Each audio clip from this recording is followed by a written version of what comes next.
Hi all, welcome back to magic kitchen. இன்றைக்கி நம்ம பார்க்க போகிறது ரொம்பவே டெலிஷியஸான ரெசிபி தான். சிக்கன் தம் கிரேவி எப்படி செய்கிறதுன்னு பார்க்க போகிறோம். ஸோ வீடியோக்குள்ளே போகிறதுக்கு முன்னாடி இது வரைக்கும் நம்ம சேனலில் நீங்கள் சப்ஸ்கிரைப் பண்ணாமல் பார்க்குறீங்க அப்படின்னா கண்டிப்பாக சப்ஸ்கிரைப் பண்ணுங்கள். கூட இருக்க பெல் ஐக்கானையும் மறக்காமல் கிளிக் பண்ணுங்கள். வாங்க ரெசிபி எப்படி செய்கிறதுன்ட்டு பார்க்கலாம். ஸோ இப்போ ஒரு பேன் எடுத்திருக்கேன், அது லோ ஹீட் பண்ணிக்கோங்க. அது கூட ஒரு 1/3 கப் ஆயில் ஆட் பண்ணிக்கிறேன். நீங்கள் ஒரு 5 to 6 டேபிள் ஸ்பூன் நீங்கள் ஆட் பண்ணிக்கோங்க, கரெக்டாக இருக்கும். ஸோ ஆயில் வந்து நல்லா ஹீட் ஆனதுக்கப்புறமா நான் ஸ்பைசஸ் ஆட் பண்ண போகிறேன். 3 லவங்கம் எடுத்திருக்கேன், 4 ஏலக்காய், 2 bay leaf.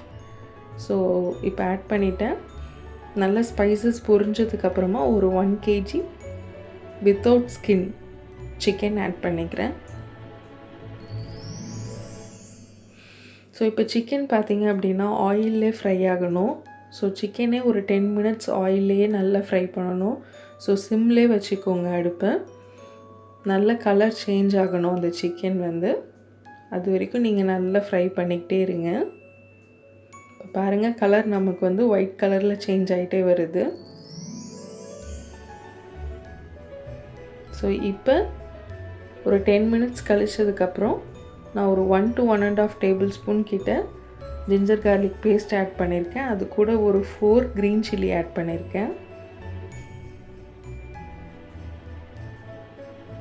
So ginger garlic பேஸ்ட்டும் green சில்லியும் நல்லா ஆயிலில் ஃப்ரை ஆகணும். ஸோ அடி பிடிக்காத மாதிரி நீங்கள் ஃப்ரை பண்ணிக்கணும்.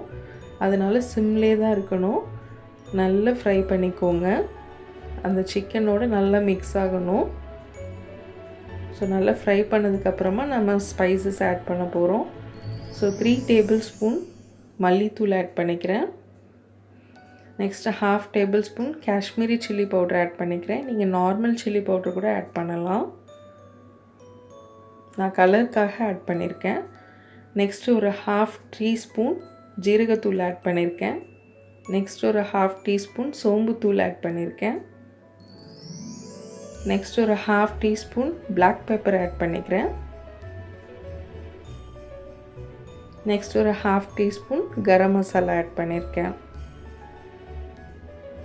ஸோ இப்போ மசாலாஸ்லாம் நல்லா சிக்கனில் மிக்ஸ் ஆகணும். அதுக்காக நம்ம நல்லா மிக்ஸ் பண்ணிக்கணும். நல்லா மிக்ஸ் பண்ணுங்கள். இந்த ஆயிலே தான் ஃப்ரை ஆகணும்.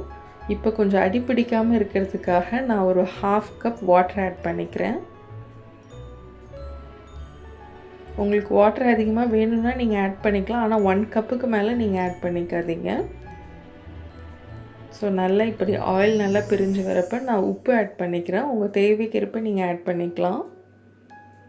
ஸோ இப்போ நல்லா மிக்ஸ் பண்ணிக்கலாம். இப்போ ஒரு 1 கப் ஃப்ரெஷ் கர்ட் ஆட் பண்ணிக்கிறேன். புளிக்காத தயிரை ஆட் பண்ணிக்கோங்க. தயிர் புளிச்சிருக்கக்கூடாது, நல்லா ஃப்ரெஷ்ஷாக இருக்கணும். ஸோ நல்லா சிக்கனோட மிக்ஸ் பண்ணி விட்டுக்கோங்க. மிக்ஸ் பண்ணி இப்போ நல்லா மூடி வச்சிடணும். ஒரு 5 மினிட்ஸ் கழித்து நம்ம ஓப்பன் பண்ணுவோம். இப்போ ஓப்பன் பண்ணோன்னே பாருங்கள், நல்ல சிக்கனில் இருக்க அந்த ஆயில் எல்லாமே பிரிஞ்சு வந்திருக்கு. ஸோ இப்படி தான் வரணும். ஸோ இப்போ பார்த்திங்கன்னா நான் இது கூட ஃப்ரைடு ஆனியன் ஆட் பண்ண போகிறேன்.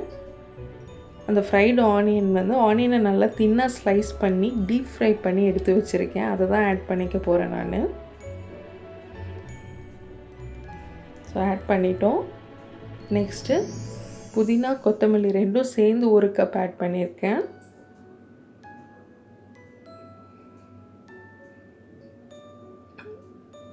இப்போ நல்லா மிக்ஸ் பண்ணிக்கோங்க.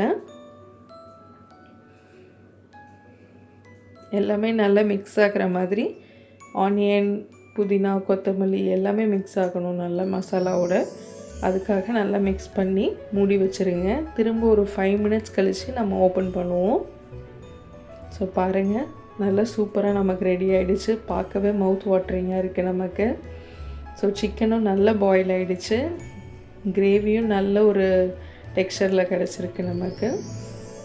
ஸோ அவ்வளோதான், சிக்கன் தம் கிரேவி ரெடி ஆகிடுச்சு. ஸோ இப்போ நீங்கள் வந்து ஃப்ளேம் ஆஃப் பண்ணிடலாம். ஸோ ஃபுல் அண்ட் ஃபுல் நம்ம சிம்லேயே தான் குக் பண்ணியிருக்கோம். சிக்கன் நல்லா வெந்திருக்கும். ஸோ அவ்வளோதான், ரெடி ஆகிடுச்சு. கண்டிப்பாக நீங்கள் இந்த ரெசிபியை ட்ரை பண்ணுங்கள், ரொம்ப நல்லாயிருக்கும். ஸோ இது வந்து நீங்கள் எதுக்கு வேணாலும் சைட் டிஷ்ஷாக வச்சு சாப்பிட்லாம். பரோட்டா, பூரி, இட்லி, தோசை, நான், ரைஸு கூட வச்சு சாப்பிட்லாம். கீ ரைஸ், புலாவ், ரொம்ப நல்லாயிருக்கும். எம்மியான ரெசிபி இது. கண்டிப்பாக நீங்கள் ட்ரை பண்ணுங்கள். ட்ரை பண்ணி பார்த்துட்டு எப்படி இருக்குன்னு எனக்கு கமெண்ட் பாக்ஸில் கமெண்ட் பண்ணுங்கள். இந்த வீடியோ பிடிச்சிருந்தால் லைக் பண்ணுங்கள். மறக்காமல் உங்கள் ஃப்ரெண்ட்ஸோடு ஷேர் பண்ணுங்கள்.